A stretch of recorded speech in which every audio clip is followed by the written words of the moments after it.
Hi, I'm Jeff from AMIGO, here to teach you how to play Café International. Café International has won the Spiel des Jahres, which is the world's most prestigious game award. It's an award for a Game of the Year. Congratulations, you now own a restaurant. The good news is you serve fantastic food. The bad news is you have to find ways to seat all of your diners at tables, and there are only specific ways you can seat those diners. So, the object of the game is to collect the most points. You're going to collect points based upon how you seat your diners. The setup is pretty easy. The first time you play, you're going to punch out all the tokens and place them into here. There's some white blank tokens. Place those aside. Don't put those into the pouch. Then split up the scoring tokens. So the blues are together, the reds together, and the blacks together. And then each player reaches into the bag, picks out 5 tokens, and puts them face up in front of themselves. The object of the game is to score the most points. You score points based on how you seat the diners at the tables. The player who has paid a bill at a restaurant most recently goes first. When it's your turn, you can do one of 3 things. You can seat either 1 or 2 of your diners at a table. There's certain rules for how that's going to happen. We'll go over that in a moment. That's number 1. Number 2, you can seat 1 of your diners at the bar. Or number 3, you can exchange a multinational. Multinationals are kind of like wild cards. Please note that there's a male multinational and a female multinational. After you place diners in their seats, then you score points based upon how you've seated them. If you can't or choose not to place diners at tables, then you must place 1 diner at the bar. Sometimes placing a diner at the bar in the beginning of the game helps you. You're going to gain points for that. But as the game goes on, you lose points for placing diners at the bar because they have to wait longer to get a seat at a table in your restaurant. You finish your turn by picking from the pouch, so you replenish your supply. You started with 5 tokens, you're going to build up to 5 again. So if you placed 1 diner at a table, you reach in and pick out 1 token. If you place 2 diners at tables, then you're going to reach in and pick out 2 tokens. If you place a diner at the bar, you'll pick a token for that as well. The game ends when one of 4 things happens.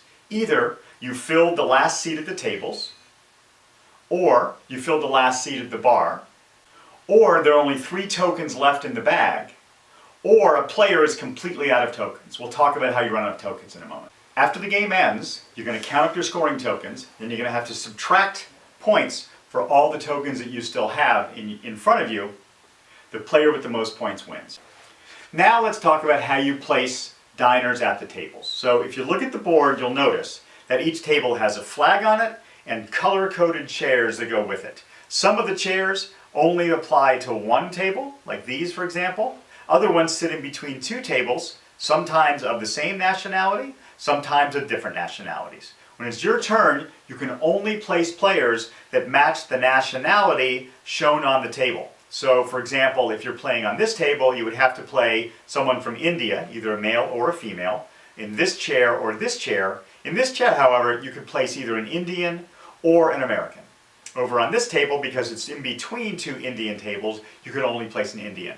As I mentioned, we've color-coded the chairs so you can see that. These are solidly the same color as the table. Here we've got the backer of the chair matching the American table and the seat of the chair matching the Indian table.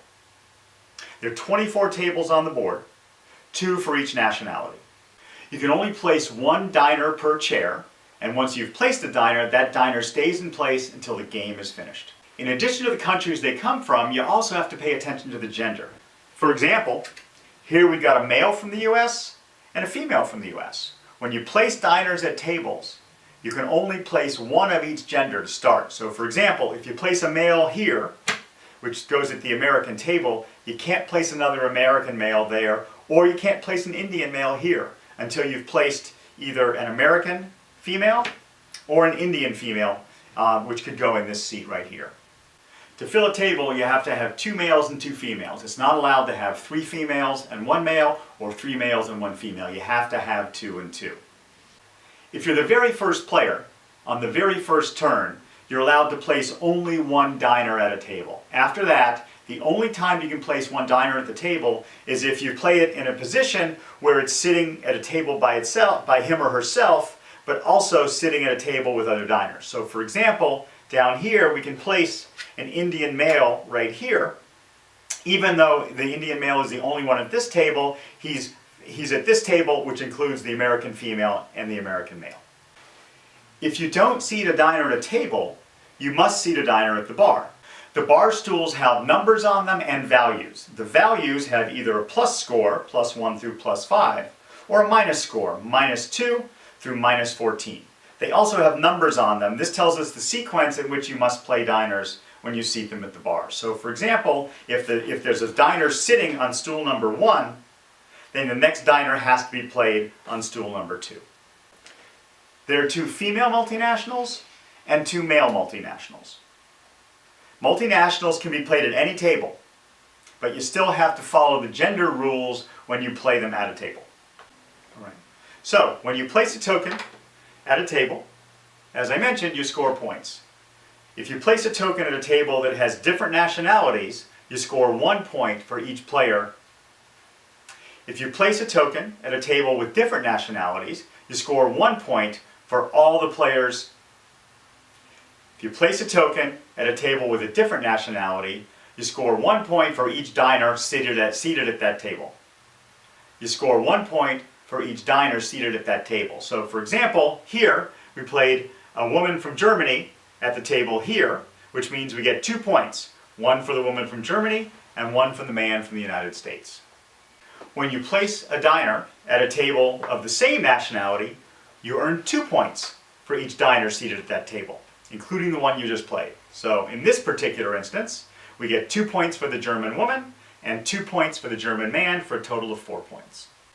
If you play at the seat between 2 different tables, you score points at both of those tables separately. So for example, if I were to place the Spanish male here, I would score 4 points because these are both diners of the same nationality. If the next player played a female here and a male here, that player would score 4 points for this table because they're both of the nationality, plus 2 more points for this table because they're from different nationalities, for a total of 6 points on that turn. Once again, if you place 2 diners, then you pick 2 tokens out of the bag. If you place 1 diner, you pick 1 token out of the bag. After you're finished scoring your points, grab chips that match the total number of points you've collected. The black chips are 1 point, the red chips are 5 points, and the blue chips are 10 points. When you seat at the bar, you're going to gain points for the first 5 seats and lose points after that. As soon as you lose the points, you must put those chips back in the bank. If you don't have enough chips to pay what you owe, you're out of the game. If you fill a table with people from the same country, you can take 1 less token out of the bag than you normally take. So, if you place 2 diners in order to do that, you could at your choice, take either 2 tokens out or only 1. If you place 1 diner to fill a table, then you could only take out 1 or 0 at your discretion. That's a good way to reduce the number of tokens you have in front of you as the game goes on, because remember, you're going to be penalized for each diner you still have that you haven't seated when the game ends. Multinationals can be from any country, and you declare which country they're from when you place them on the board. So for example, if we place a multinational female here, which we can do because we already have 1 male and 1 female at this table, and then we place a Russian male here, which we can do because we now have a multinational female and a Russian male, I would then declare that this is a Russian female. On your turn, instead of placing diners elsewhere, you can exchange for a multinational. Multinational has to be the same gender, so in this case I could replace this with a Russian female, even if the person who played the multinational piece decided that it was a Spanish female. So, you don't have to follow the original designation of country. When the game ends, you tally up all the chips you've collected and you subtract points for each of the diners that you still have face up in front of you. Each diner costs you 5 points as a penalty, so reduce your score by that amount. If you have a multinational, you have to reduce your score by 10 points for that multinational. We've also included an optional rule, which is in the instruction booklet, that tells you how to play if you want us to be able to seat tables with all males or all females. Thanks so much for your support for our products. If you have any questions, please give us a call at 844-YO-AMIGO. That's 844-962-6446. We'll be happy to help you in any way that we can. Thank you.